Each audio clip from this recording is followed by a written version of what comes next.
Friendo, Steve here.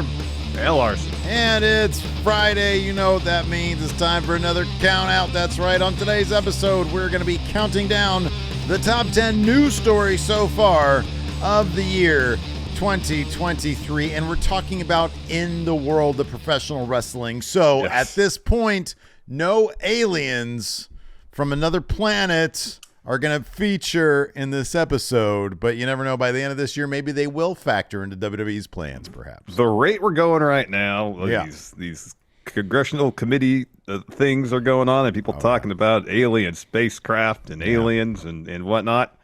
It's entirely possible by the end of the year we'd have our first alien wrestler debut. Like, are we going to be talking about what alien is going to be showing up in the Rumble? Perhaps. Yeah. You know, I mean, you got to figure if it's Cody. Alien beats Roman at WrestleMania 40? Sorry, Cody. You have to finish the story another time. Imagine this box office. Roman Reigns versus Alien. What kind of eviscerating promo is Alien going to cut? You know, he stands there, Roman tries to spear him, and he just eye lasers him into dust.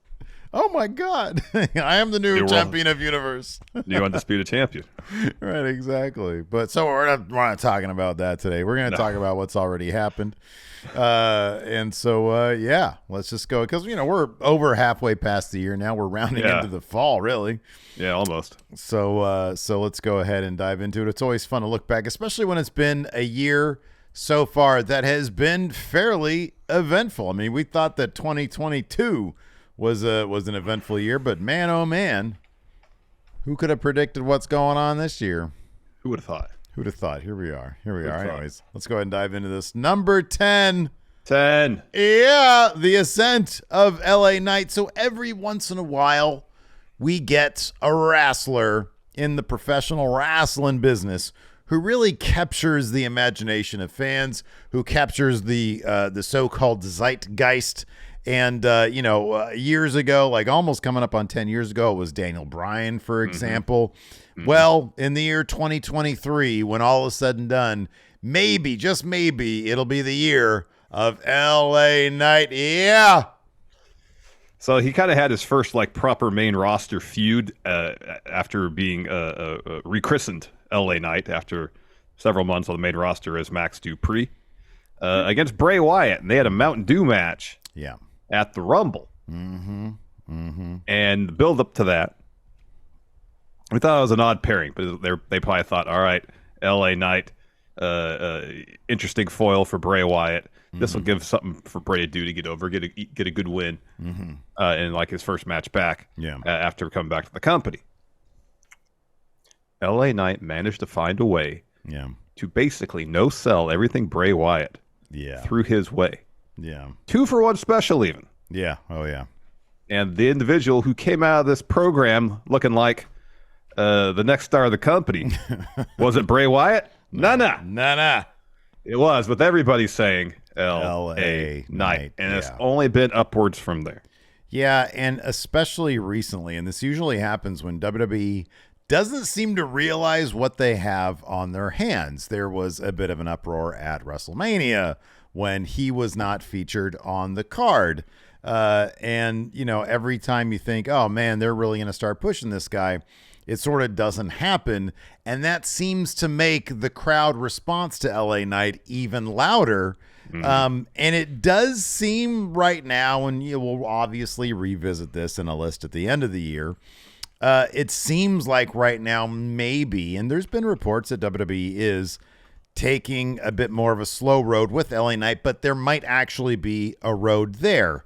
The crowd response to him at Money in the Bank when he came very close to winning was off the charts. The response around the world, WWE obviously has done a lot of international or non, continental United States territories, like they were in Puerto Rico, premium live events. And the crowd response is always huge for LA Knight. And it does seem like they might be starting to take that seriously, whether or not it's going to turn into, like a title win for the U.S. title, which a lot of people were sort of expecting as a possibility. Who knows? But it does seem like they might be paying attention. His merch sales are off the charts. His YouTube numbers are insane. And the guy is he's just that guy. Maybe it's because he sort of feels like a throwback to The Rock and Stone Cold, the guy that Kevin Nash compared him to, The Rock. And but regardless, people love him. They want to see him go further in the company. And it's been fascinating to watch a wrestler get the crowd behind them and have them sort of carry him on with some momentum here. Yeah, and when LA Knight debuted in NXT, I remember that he showed up in the pre-show to interrupt like a pre-show panel interview type deal. Yeah, and it was interesting because we were aware of Eli Drake. Impact. Sure. And it was an interesting move for NXT, considering they were kind of going with the youth movement even at that juncture. Yeah. And to have LA Knight, we love LA Knight. Mm-hmm. He's about 40 years old. I mean, he's younger than us, but not by much. Yes, we thought, interesting move. Yeah. Very quickly, he got himself over in NXT. Yeah. Yeah. I know he came to NXT before the full rebrand of 2.0, but and that just seems to be what he does. He goes somewhere, he gets himself over. He got himself over in Impact. Yeah. Got himself over in the NWA. Yeah. Got himself over in NXT, and now he's getting himself over on SmackDown. Mm-hmm. That's just what LA Knight apparently does. He has a knack for getting himself over. Yeah. Yeah. It's funny, because he made his were there crowds back when LA Knight was in NXT? I know NXT always had like a small, like a smattering of crowds during COVID. Yeah. I don't remember if they actually had, paying fans in attendance back. But it seems like at this point, because I know, he was sort of one of the holdovers. I think Braun Breaker beat him in his debut when 2.0 rebranded as 2.0. And then after that, he was Max Dupree. But I kind of believe that LA Knight, he's stadium rock, he's not suited for the Performance Center. And if he was still there, believe me, the people would be so firmly behind him. For the big arenas that they're running, the shows that they're running on main roster as LA Knight, his shtick is just suited for that. Yeah. And I wonder if it just took this long to it really to catch on. But yeah, like I said, it's been really interesting. It'll be interesting to see if WWE can really, capitalize on the popularity and run with him, given that there's all the evidence suggests that it's a real thing. It's absolutely a real thing with LA Knight. Absolutely. He made his NXT debut Vengeance Day, so February 2021. So probably no fans back yet. It's still Thunderdome era. Okay. Until that summer that fans came back. Okay. Yeah. I mean, didn't they do like a thing where they had like limited like family members or something like that? Because remember, NXT had the people where they were like, they were in the behind the walls or what. I don't know what it was. Yeah. Anyways, it wasn't suited for LA Knight. The more people, the better. Yeah, exactly. The whole era is kind of just mashed all together in my mind. Yeah, I know. Let's move on to number 9. AEW nearly sells out Wembley for All In, and by the time we get to All In, it's possible it'll be a sellout. I don't know exactly what the number is going to be, but it honestly seems like they are on the road to the highest paid attendance in like wrestling history. Isn't that right? Isn't that what it's going to? That's possible. It's within reach because I think. Let me see if I can find the latest numbers. Like 87,000 something that they would need, I think. Yeah, right? And I think they're in the 70,000s right now. Are they still in the 70,000? They haven't gotten to 80,000 yet? I don't think so. Let me see if WrestleTix has an update here. Yeah, so while I look this up, some backstory here. So on the April 5th edition of Dynamite, probably no coincidence it was the first Dynamite after WrestleMania.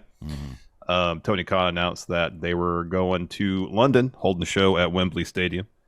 And tickets went on sale about a month later. And the pre-sale alone, I think they sold, 36,000? It was more than 36,000 tickets. Yeah.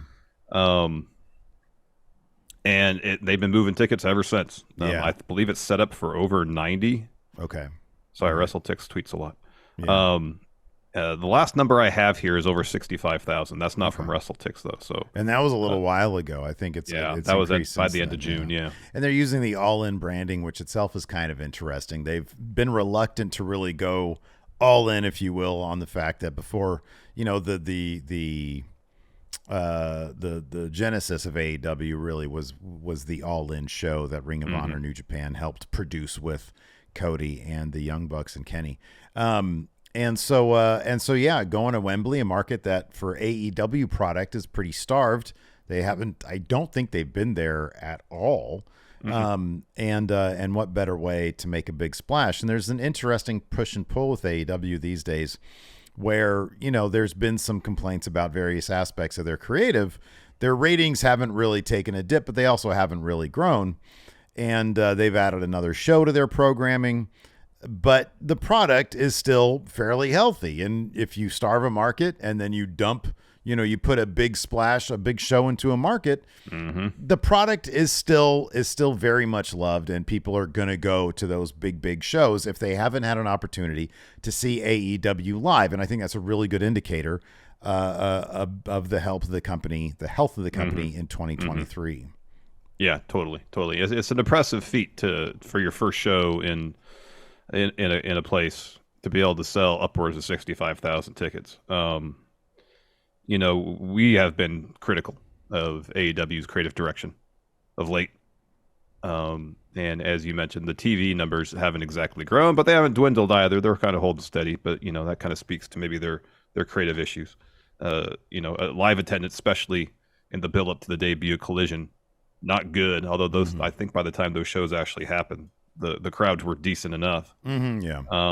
But if you look in a vacuum at AEW's current state in America, North America, you're like, all right, they're treading water, but they're doing fine. They're all right. Yeah, they did like 8,000 in Boston, which is a pretty good number. Yeah, it's a decent crowd for Boston. And then they have the Wembley show, and they could potentially sell out the stadium and maybe set the record for largest paid wrestling attendance in history. Right. I mean, you know, we're so in the weeds, if you will, of the weekly numbers for Collision, and that paints a particular picture that I think that we've kind of grown accustomed to. But then we see what they can do potentially outside of North America, and it seemingly is pretty huge. I don't know what their TV ratings or any of that kind of stuff is like in the United Kingdom. Right. But it's obviously people there in the UK, in London, want to experience AEW live. You know, dude, there is a focus on the ratings sometimes a bit too much. I mean, all right, sorry to interrupt. So on July 4th, WrestleTix tweeted out, the current setup is for 87,825, so not quite 90. Tickets distributed, which isn't necessarily tickets sold, 74,888. Okay. So there's, as of July 4th, about 13,000 available tickets, with about 1,000 on resale. What's really interesting about that, too, is that AEW's the draw here. It's not like they're using particular matches, because they haven't really announced kind of anything for All In. Built anything. Right. And we are only on like a month out or so. So it is a fact that the product itself is still incredibly popular. I mean, I don't expect people there, 5 hours of TV programming every single week is a lot, especially these days. Things are consumed differently. They simply are. So, and I suspect that, 580 to 640,000, viewership in the live 2 hours of Collision on Saturdays is probably really damn good. And it's probably multiplied by a couple when you factor in international and DVR, et cetera, et cetera. So yeah, I think that the product, AEW, it's unfair to compare it to a WWE boom period. Doing 8,000 in Boston is probably really damn good, and certainly about to break the record for if they're able to accomplish that. But even if they haven't at this point, it's a pretty damn good amount that they've sold. It's an impressive feat for sure. Yeah. You mean you look at these crowds, like especially major markets like Boston, where it's 8,000, which 3 years ago, even 2 years ago for WWE. Oh yeah, right. Well, 3-4 years ago for WWE was a good number. Yeah. Even just last fall or last spring, was a good number. Yeah. We're in this boom period where they're selling out 12, 13, 14,000 seat arenas. WWE is. And so perhaps it's an unfair comparison to say, well, AEW is only selling 8,000. 8,000 is a good crowd. pre-COVID, WWE was doing terrible numbers live. Yep. I mean, it was embarrassing, and a lot of it had to do with creative. We're going to talk about that stuff in a bit, but first, let's move on to number 8. Cody Rhodes loses at WrestleMania. This match seemed to have been the big blow-off moment for the Bloodline. Where would they go from there? Hey, more Bloodline, because Cody Rhodes lost. He didn't finish that story at WrestleMania, shocking many, many people, including Steve. At the moment, you were crestfallen, heartbroken that your guy Cody didn't finish the story. I got the logo up there. I was ready for him to finish the story, but in retrospect, it makes perfect sense. It really does. They did an absolutely killer job multiple times, leading a lot of fans to believe that Roman's time had come. Drew McIntyre at Clash of the Castle last year. Sami Zayn, not necessarily for us, but Sami Zayn at Elimination Chamber. At the Royal Rumble. No, when he turned on Roman. Chamber's right. Chamber. At the Elimination Chamber in front of his home crowd. For a lot of people, they felt that was the moment. WrestleMania, they really built this thing to seem like Cody had figured out how to counter the strength of the Bloodline and to even the playing field against Roman Reigns. He had a huge moment at the Rumble, beating Gunther in a little mini match there at the end. Came back from his big pec tear, and it seemed like it was Cody's time. And didn't happen. And Cody's story continues. He is arguably more popular now than he would have been with the title. And the Bloodline is huge business, which we're going to talk about here in a moment. But yeah, pretty shocking moment for Cody Rhodes. I appreciate it. Just recently in that Sam Roberts interview, he said when he lost, he was told by WWE management, hey, whatever you do, don't go online. Do not go online because the internet's losing their minds right now. Yeah, I saw that too. And they were. I mean, for a number of weeks, or if not months after that match, after Cody's loss, a lot of people were still like, wrong move. It seemed like a perfect storm, if you will, for Cody, where it wasn't just. It felt like Cody was evenly matched with Roman on TV, because we've of course seen that before with Drew McIntyre and perhaps other instances. But with Sami and Kevin, kind of taking the Usos out of the equation in terms of Bloodline being at full strength, it seemed like it was it could have been an appropriate crescendo moment for Usos lose those titles night 1, Roman loses the title night 2, and then we get into the next phase of the Bloodline story, which is the Bloodline falls apart after they lose all their belts. But they went a different tack, they went a different route with that story, and obviously, because the numbers bear it out, to great success.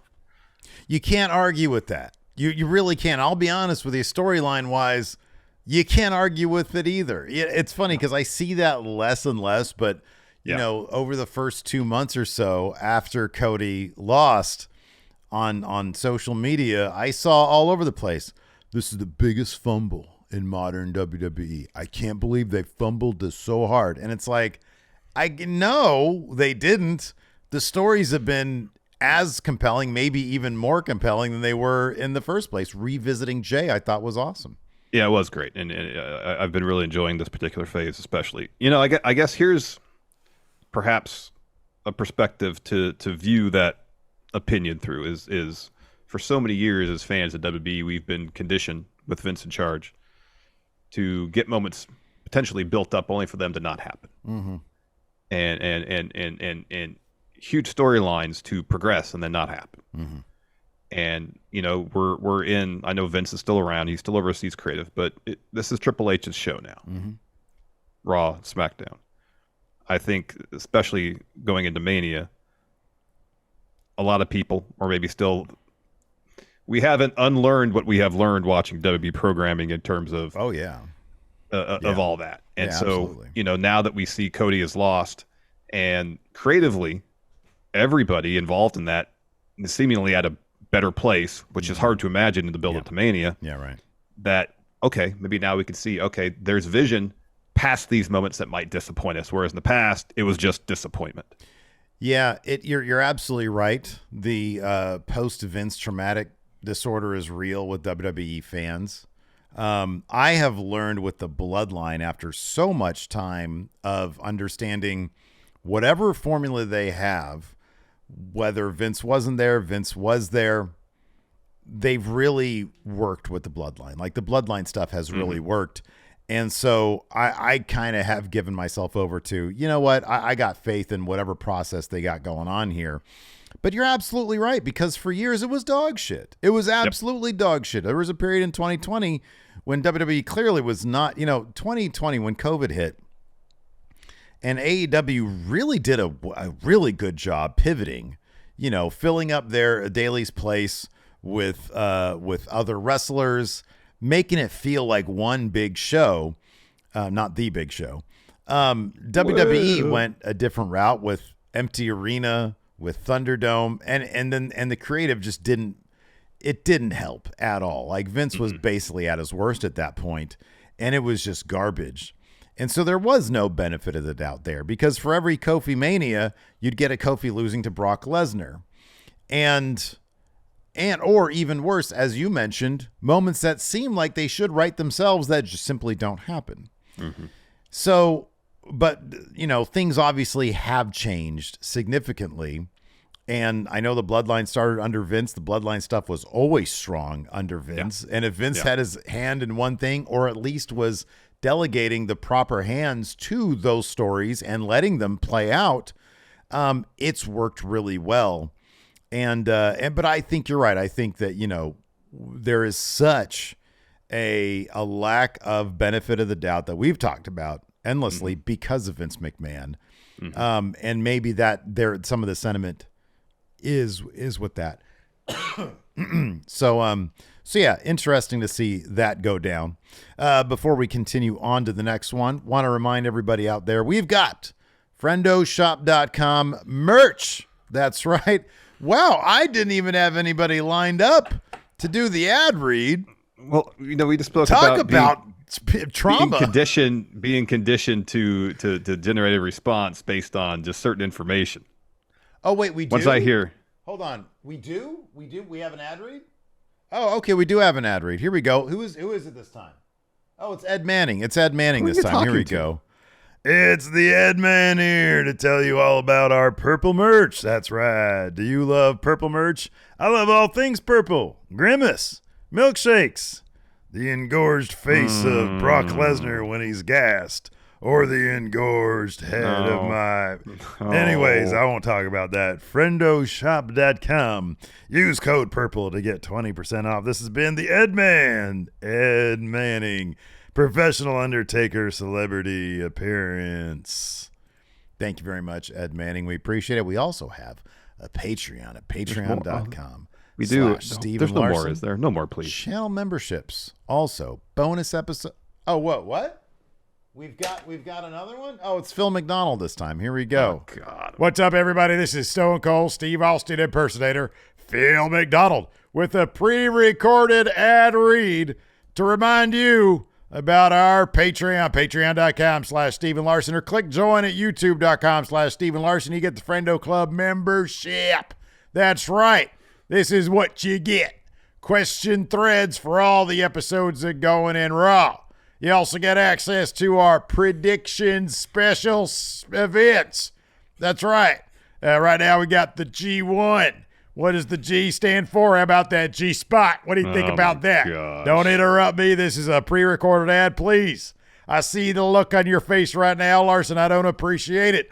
This is supposed to be pre-recorded. How can you see the look on my face? I can see the look on anything. I'm pre-recorded. Don't interrupt me. That's right. Or you can click join on YouTube. You also get access to our bonus episodes every Monday. What? Oh, wow. Thank you very much to Phil McDonald and Ed Manning.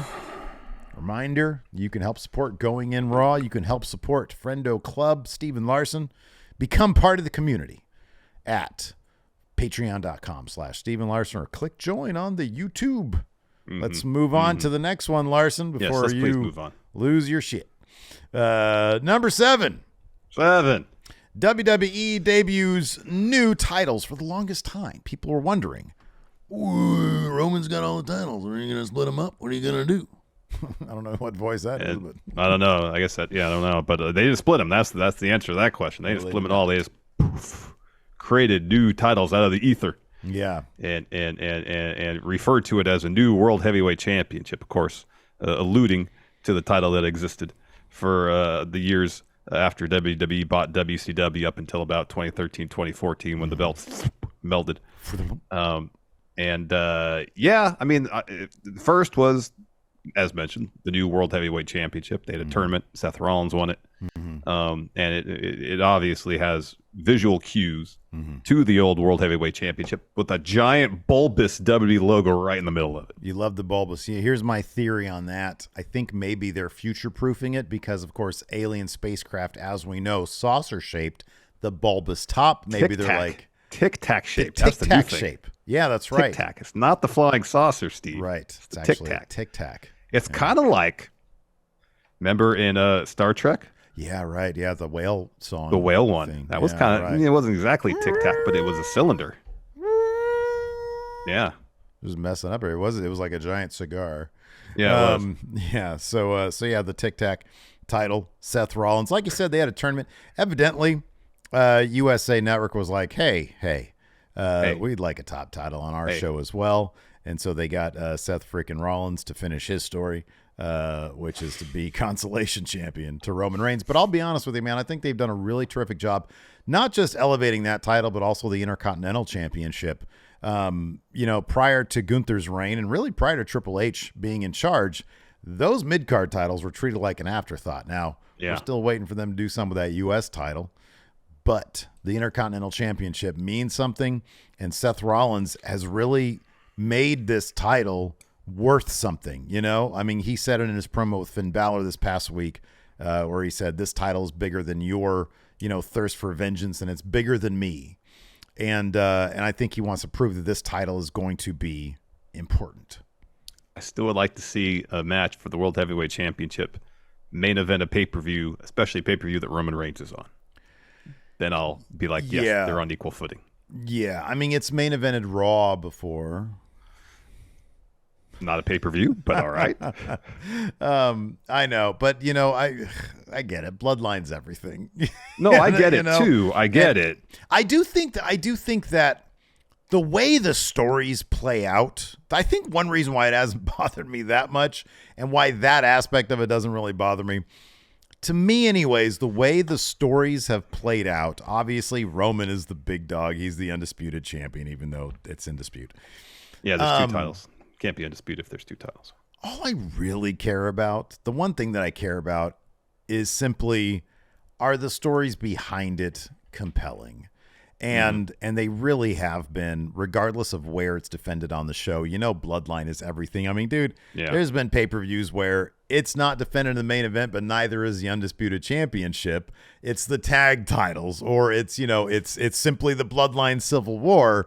Well, that's what happens when you have the most compelling angle in the history of modern pro wrestling. Maybe that's going to be history, full stop. Yeah, I know, exactly. I'd like to. So, yeah, I totally get what you're saying. And if there was no Bloodline, yeah, I'd like to see that title main event pay-per-views. But I kind of understand why that's not the case. And I understand it too. Even with that, to me, honestly, it does not feel like a consolation prize. Like Seth and his current feud with Finn, which is really the first big feud he's had since winning the title, I think, has made that title feel pretty damn special. Who did Seth feud with before Finn? Hasn't that been like the first major feud since the title? Major one, I want to say. Yeah, I think so. Yeah. Because he's been like, I'm going to defend this all over the place. Yeah. And then he's defended it plenty, but the first proper big feud.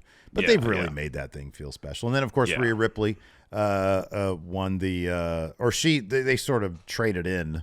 They swapped out her SmackDown women's title for the women's world championship, and then over on SmackDown, Asuka traded in the Raw title for the women's WWE championship.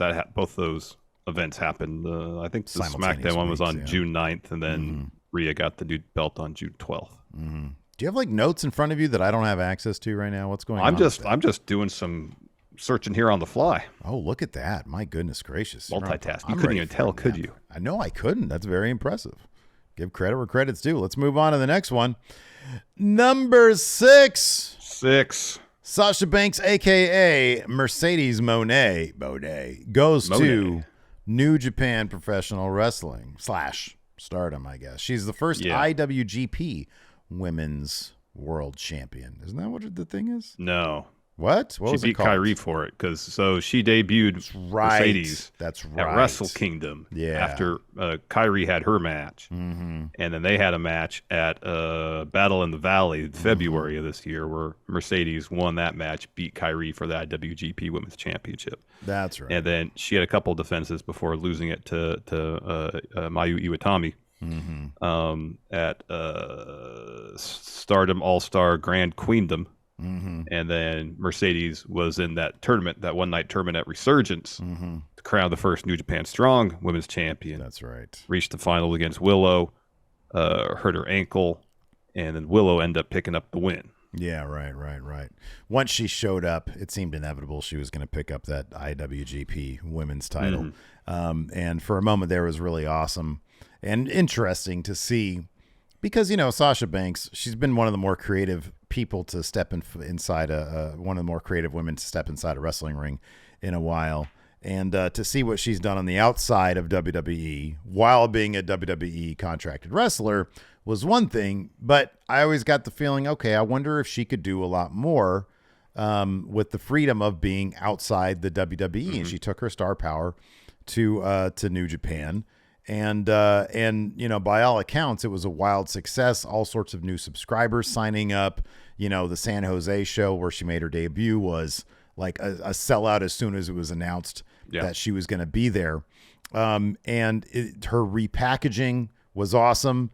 And it was interesting to see what, we could expect from her and what we would see once she was free from the WWE. And it seemed like, up until she was injured, it was a wild success for her. And once at a certain point, I was like, oh, she's not going back to WWE anytime soon. I thought that was a possibility, but she didn't even step foot in AEW. She was just, sort of doing her stuff in the New Japan era. Yeah. It'd been interesting if she had not gotten hurt, if she would have been involved in Forbidden Door this year. Yeah, right. Yeah. Yeah. I think the rumor was like, supposed to be her and Saray or something like that, right? I think so, yeah. Yeah. So who knows? I don't know how long she's supposed to be out. Is any of your fancy research there? No, there's actually been very little information about the exact nature of her injury. I mean, I think there were some pictures of her in a walking boot. So, it seems entirely possible that it's a broken ankle. Nothing about surgery to repair the break or anything like that. So, yeah. And then similarly, her tag team partner that she walked out of WWE with, Trinity, ended up landing in Impact, and very shortly after that became Knockouts champion, which was awesome to see. So, yeah, it was fantastic. So yeah, there's life outside WWE for men's wrestlers and women's wrestlers, and you love to see it. Absolutely. All right, let's move on to number 5.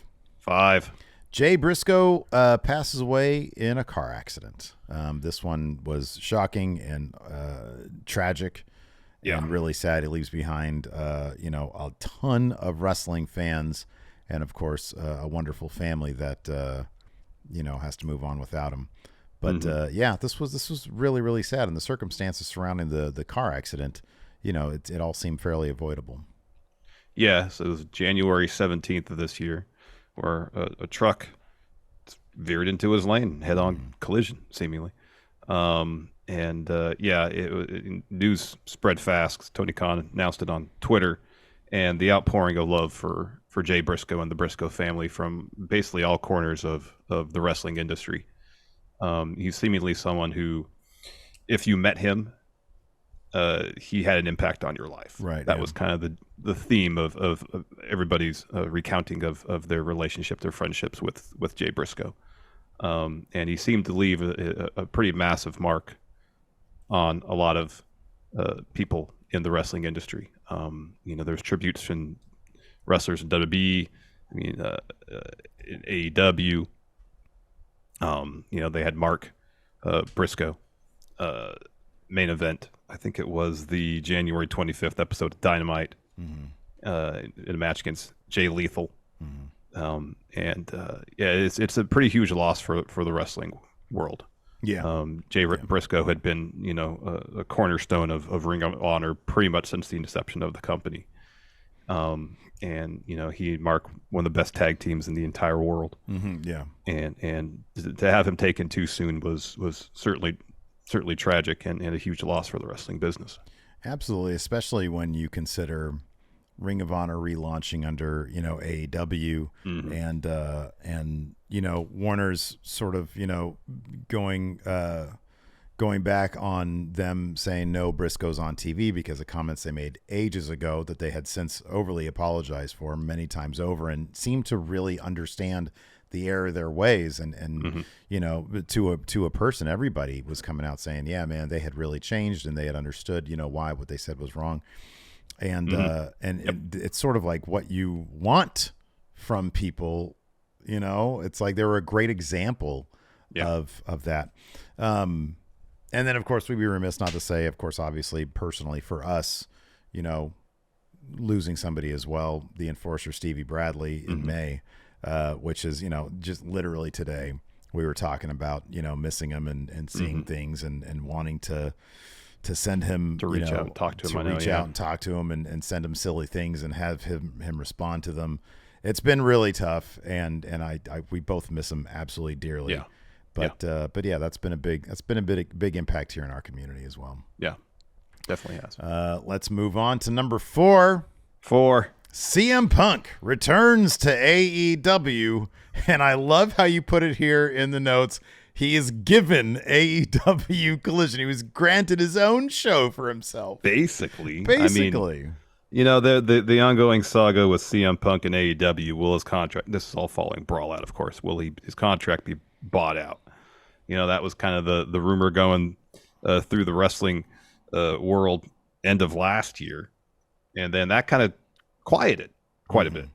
And then it was, all right, talk of reconciliation. How are they going to patch things up, and in what manner are they going to patch things up? And then the next conversation was, oh, apparently AEW is getting a third show, getting another 2 hours. And then that kind of popped up because there's a trademark for AEW Collison. Right. Got my hopes up because I was like, oh, Nick Collison, Darren Collison, they're going to get into the wrestling world. That's very exciting. But no, it was I don't think Collision. your hopes were actually up about that one. Collision. And then, then the reports were CM Punk's they're going to do a kind of maybe soft brand split, maybe a hard brand split to keep Punk and the Elite away from each other because there's apparently legally they can't talk to each other or something like that. Well, that was the crazy thing is like, we sort of hear, okay, Warner's is interested in, 2 more hours, like another basically prime wrestling show. Yeah. And then like shortly after that, it's going to be CM Punk's show and the Elite aren't going to be on it. It's like, wait a second, what? That's called the brand split. Yep. But they're not doing it for story reasons or because they're too loaded. They're doing it because people don't like each other. And for now, it's been a month. CM Punk made his return his day on the first episode of Collision. And obviously, because the circumstances were much different than his return after 7 years of being away, it wasn't quite the big moment, but still everybody tuned in to check it out. And he had one promo where he obviously, took some shots, but then since then it's been all quiet and they've just been doing their thing. And I mean, at this point, in terms of keeping them away from each other, they've been able to manage that. They do have a couple. They have like two pay-per-views coming up. They've done one with everybody on it, Forbidden Door, where everybody was there, and there are no problems there. He's wrestled several matches, and he hasn't been injured. And it does seem you laugh, but that's a concern. And it seems like, and this is the part that to me is, I think, most interesting and probably the most positive takeaway. Punk and the brain trust there at Collision seem interested on making it its own thing. Whether you like it or not, or whether you appreciate the aspects of it, because you and I have talked about Collision and the approach that they're taking to it. They are trying to make it separate from Dynamite and give it its own feel, which to me also speaks to, oh, that's interesting. We're going to have some actual creative competition here between these two groups. And I think that's healthy. I think that's a great way to channel any competitive, juices you might have, given that you're apparently legally not allowed to speak to each other. Let's try to make our show better than that show.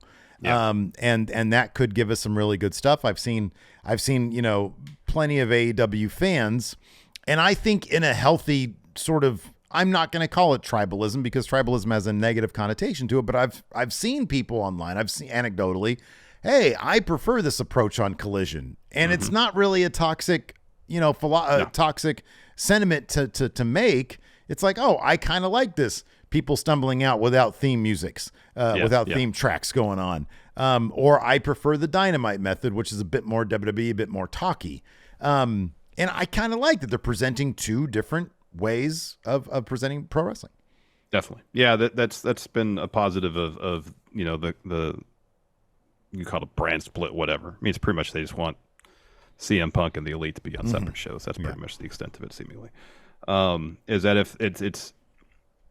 if there's any sort of competition between parties on those shows, that is competition directed in a healthy way, which is I'm going to channel my creative energies into making this the best show possible. Right, yeah. Rather than I'm going to go into somebody's locker room and then someone else is going to throw a punch, Right. Yeah. That's not a healthy way to channel any sort of competitive energy. Yeah.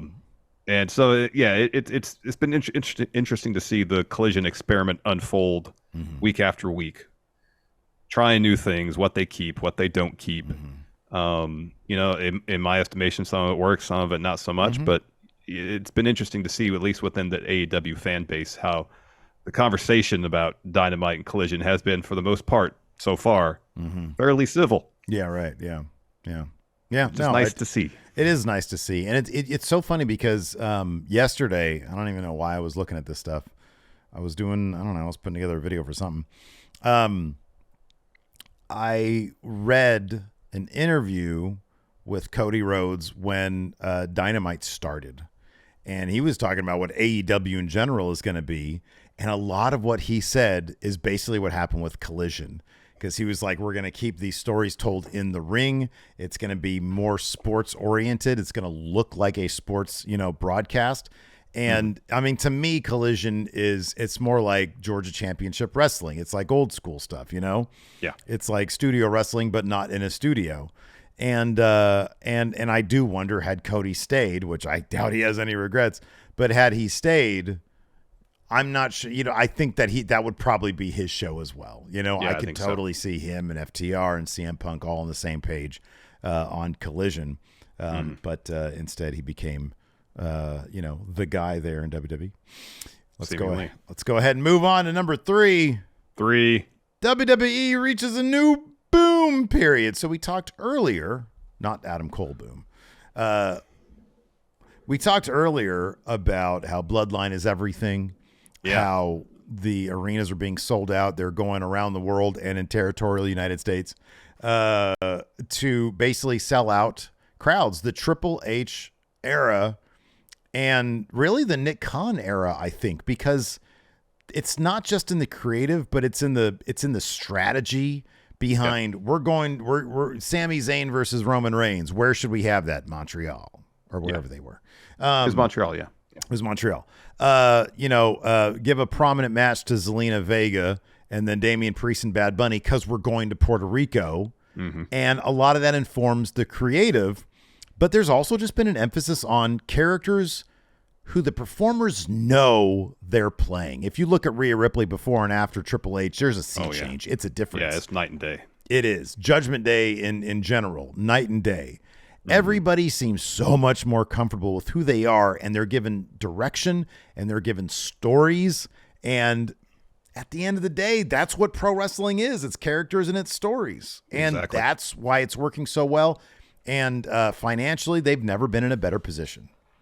Yeah, and they continue to talk about it, which is smart marketing. They have a show, and whenever they sell out the venue, Next day, there's always a press release. This was the most profitable show we've had, or the most money we've grossed in this market ever. Yeah. You know, and that creates momentum. And then as a fan, you're like, oh wow, that's pretty cool. Yeah. Maybe when they come to, for example, Sacramento, there's a SmackDown here. Maybe we'll sell out. The city of Sacramento, will sell out SmackDown in Golden One. We'll get that press release. Yeah. And it just gives us different energy to the shows. It definitely does, because the crowd's more invested in it. And you can see like how big it looks when you know, you look up to the, you know, to the second level and everybody's there and the rafters are filled. And it just, there is an excitement about the product right now. And you see the ratings, like the ratings going up, which is crazy in this day and age of how TV and content is consumed. It is, and everybody seems to be, you know, with Vince not there day to day, the performers seem a lot happier. And oddly, somehow, some way, we're going to talk about Vince McMahon here in a moment. This mix of Vince and Triple H, Vince in his, you know, the high castle, Triple H, you know, day to day there on the ground, it seems to work. There's been moves that Vince has made that we've been like, why did he do that? And then you find out, oh, that's why he did that. Mm-hmm. And it just seems to work. Now, that's obviously not the Raw After Mania, which we'll just talk about now with number 2. Vince McMahon returns to WWE. So January 6th of this year, I believe that would be, no, this Wall Street Journal had a report that Vince was returning to pursue a sale of the company. Yeah. Of course, last year, Vince retired as chairman and CEO of the company following a series of allegations against him and apparently NDAs signed. All sorts of bad stuff, yeah. And large sums of money being paid out, yes. Right. And so, you know, he pretty much like took 6 months off and decided he was going to come back. Yeah, the report was forced his way back into the company. He felt he was being given bad advice. That he should have just weathered that storm. Should have stayed away is what he should have done. Yeah. But he elbowed his way back into the company to pursue this sale, you know, because he's still the largest shareholder. Yeah, it was his to bully his way back in. Pretty much said, I'm not going to approve any sale or any new TV deal unless I'm involved in it. Yeah, even though apparently there was some non-disclosed, non-public information that the board was still worried about getting out there. Vince loaded up the board. He got rid of a couple people, loaded up the board with his own people. It was like Succession, pretty much. It was all this, correct. You know, this boardroom maneuvering to try to gain more power, and Vince won out in the end. Yeah, Stephanie left, Triple H stayed, and Nick Khan stayed. Yeah. And so the big question was, what does this mean? Like, how is this going to play out? So I mean, of course, anytime Vince is involved in WWE, the concern is he's going to get back to be involved in creative at, you know, a high level. Day to day. Yeah. And there was concerns about that, and it was happening, and reports shortly after he returned where Triple H is still in charge day to day, but Vince is still overseeing it. And he'll have notes, he'll make edits, and he'll send those on to Triple H. The one time Vince was actively involved in booking a show, Raw After Mania. Yeah. And his fingerprints were all over it because of an absolute train wreck. It was horrible. It was absolutely horrible. It was even bad for a Vince produced show. Yeah, right, yeah. You know, the bar is set low, you know, of a Vince produced show in recent history. This was well below that bar. It was atrocious. Yeah. The formula seems to be Vince needs to go away, and he can make his edits, and he can change things around, but that works. Like Triple H there being day to day. You know, when it was just Triple H, a lot of people, rightfully so, had issues with the way, for example, WWE's booking their women's division. Since Vince has been back and he's been in the high castle, that's gotten a little bit better. And there are other aspects that it's like, okay, this still feels like, you know, a Triple H show. You know, guys featured like Tommaso Ciampa coming back, Bronson Reed, Shinsuke Nakamura getting a bit of a new coat of paint. And, you know, longer matches, more time devoted to actual wrestling. In my estimation, the biggest thing has been stories that don't become redundant, that don't overstay their welcome, and a lack of rematches. You know, it did seem like Vince would often forget that certain matches. It was like us booking my GM. He would forget what he was doing week to week, and he would just do it again. Yeah. And it was just not a recipe for success. With Triple H at the helm, things move forward. New characters, new ideas are introduced. And characters, like I said, just feel more like they understand what their purpose is, what their motivation is, and who they are. And it makes for a product that even on kind of like a boring Raw, like this past week, it's still watchable. It still has its entertainment value.